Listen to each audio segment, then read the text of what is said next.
Assalamualaikum warahmatullahi wabarakatuh. Yang saya hormati Kiai Haji Hasan Mutawakil Allah SHMM selaku pengasuh Pondok Pesantren Zainul Hasan Genggong.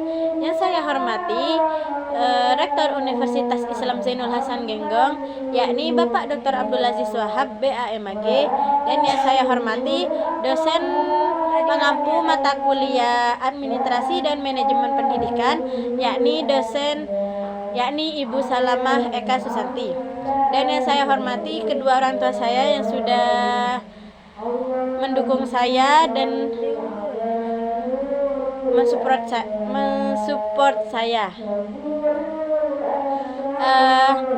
Baik, di sini perkenalkan, saya Dewi Halifatus Saada dari kelas PAIA ingin menjelaskan tentang supervisi pendidikan, di mana supervisi pendidikan ini ialah pembahasan yang sangat penting dalam pendidikan yakni guru dan kepala sekolah. Yang pertama, pendahuluan ialah pendahuluan dari supervisi pendidikan ini ialah pendidikan itu punya peran besar dalam mencetak generasi masa depan. Tapi supaya proses belajar mengajar bisa berjalan dengan maksimal, kita butuh yang namanya pengawasan atau supervisi. Nah, supervisi ini bukan cuma sekedar menilai guru atau lebih dari itu. Tujuannya adalah membina, membantu guru agar lebih profesional, efektif, dan percaya diri dalam mengajar. Nah, pendahuluan dari supervisi pendidikan ini ialah mengajarkan guru supaya lebih efektif dalam mengajar, lebih profesional, dan lebih percaya diri dalam mengajar siswa-siswi yang ada di sekolah. Nah, selanjutnya yaitu apa sih supervisi pendidikan? Nah, supervisi pendidikan ialah proses pembinaan yang dilakukan secara terus-menerus untuk meningkatkan mutu pendidikan, terutama dengan membina guru. Nah, jadi supervisi pendidikan ini ialah membimbing guru dalam mengajar, kayak supaya guru ini lebih profesional gitu, supaya kita itu mencari kesalahan, ya bukan mencari kesalahan gimana ya, mencari kesalahan guru dalam mengajar, kayak kurang inilah, kurang itulah, apa guru ini kurang apa gitu. Nah, adanya tujuan supervisi pendidikan ini yaitu yang pertama untuk membantu guru memahami metode mengajar yang efektif. Nah, kan mengajar itu gak asal mengajar kan, pasti ada metodenya. Yang kedua yaitu memberikan umpan balik yang membangun. Nah, yang dimaksud memberi umpan balik ini ialah supaya kita sama murid, guru dan murid itu saling memberi umpan gitu. Jadi kesannya biar gak selalu guru yang aktif atau selalu murid yang aktif gitu. Yang selanjutnya itu meningkatkan semangat kerja. Tujuannya meningkatkan semangat kerja guru. Biar guru itu semakin semangat dengan adanya supervisi pendidikan ini, kan kita sebagai supervisi ini membimbing guru gitu. Selanjutnya memastikan kualitas pendidikan terus meningkat. Nah, selain dari meningkatkan semangat kerja guru, ini juga bisa meningkatkan kualitas pendidikan yang ada di Indonesia. Selanjutnya yaitu perbedaan supervisi dan inspeksi. Apa sih perbedaannya supervisi dan inspeksi? Kok beda gitu. Terkadang orang-orang itu ya salah paham antara supervisi dan inspeksi. Nah, kalau inspeksi ini ya arahnya lebih ke pemeriksaan yang formal dan fokusnya pada kepatuhan terhadap aturan. Sedangkan supervisi itu sifatnya membina, lebih seperti pendamping yang bikin guru merasa didukung. Nah, Inspeksi ini ya arahnya ke formal, kayak untuk mematuhi peraturan, nggak dibimbing. Nah, kalau supervisi ini lebih membimbing guru-guru, kalau inspeksi itu lebih ke nyuruh-nyuruh gitu. Selanjutnya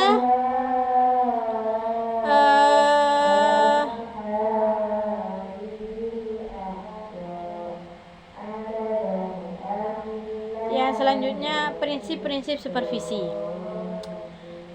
Prinsip-prinsip supervisi ini ada 3 ya. Yang pertama demokratis, yang kedua ilmiah, yang ketiga konstruktif dan kreatif, yang keempat komprehensif. Nah, yang pertama yaitu demokratis. Apa sih demokratis di supervisi pendidikan ini? Demokratis ini yaitu supervisor dan guru harus bekerja sama dan saling terbuka. Nah, supervisor ini kayak yang membimbing lah, yang membimbing guru agar lebih baik gitu. Nah, jadi kita harus bekerja sama antara supervisor dan guru. Yang kedua yaitu ilmiah. Nah, ilmiah ini yaitu semua proses berdasarkan data dan observasi, bukan asal menilai. Nah, semuanya ilmiah ini ya kayak semuanya harus real. Jadi kita itu gak boleh memberikan data palsu gitu. Jadi kita itu harus sesuai apa yang sudah ada di lapangan. Selanjutnya konstruktif dan kreatif. Supervisor harus bisa memberikan solusi dan ide baru. Nah, kita sebagai supervisor dalam yang mengajar kepada guru-guru, kita itu harus memberikan ide-ide yang baru. Kayak sekarang kan supaya solusi atau ide yang baru, kayak sekarang kan trennya gini. Nah, kita itu harus bisa menyesuaikan biar murid-murid itu gak bosen gitu, gak boring gitu. Yang keempat komprehensif. Supervisi mencakup semua aspek dari perencanaan sampai evaluasi. Nah, kita sebagai supervisi yang mengajarkan guru, kita harus menguasai semua materi. Enggak semua materi sih, menguasai semua aspek dari awal sampai akhir gitu. Selanjutnya yaitu teknik supervisi pendidikan. Teknik supervisi ini ialah ada 4. Dilakukan dengan banyak teknik tergantung kebutuhan. Nah, ini ada 4. Yang pertama yaitu observasi kelas. Nah, supervisi melihat langsung proses belajar di kelas dan memberikan masukan. Yang dimaksud observasi kelas ini, kita sebagai sebagai supervisor itu harus turun langsung ke lapangan, turun langsung ke sekolah gitu, melihat gimana sih anak-anak di dalam kelas itu, gimana sih kelakuan anak-anak, gimana kegiatan pembelajaran anak-anak gitu. Jadi kita sebagai supervisor bisa melihat atau bisa menilai gimana untuk kedepannya gitu. Selanjutnya yaitu bimbingan dan konsultasi. Ialah dilakukan secara pribadi antar supervisor dan guru untuk membahas masalah dan mencari solusi. Nah, setelah kita tadi kan observasi kelas kan. Nah, apa sih kelemahan dan kelebihannya anak-anak? Nah, setelah itu kita diskusikan dengan guru-guru itu secara pribadi tanpa anak-anak ya. Nah, nanti apa sih solusinya, apa sih dampaknya gitu. Terus selanjutnya diskusi kelompok. Guru-guru berkumpul, saling berbagi pengalaman dan saling mengajar. Nah, setelah itu kan sebelumnya kan supervisor dan guru masing-masing kan. Nah, setelah supervisor dan guru, nanti semua guru itu kumpul dalam nanti kan beda-beda kan pembahasannya dari guru satu ke guru yang lain kan. Jadi kita sharing-sharing aja gitu. Selanjutnya yaitu supervisi klinis.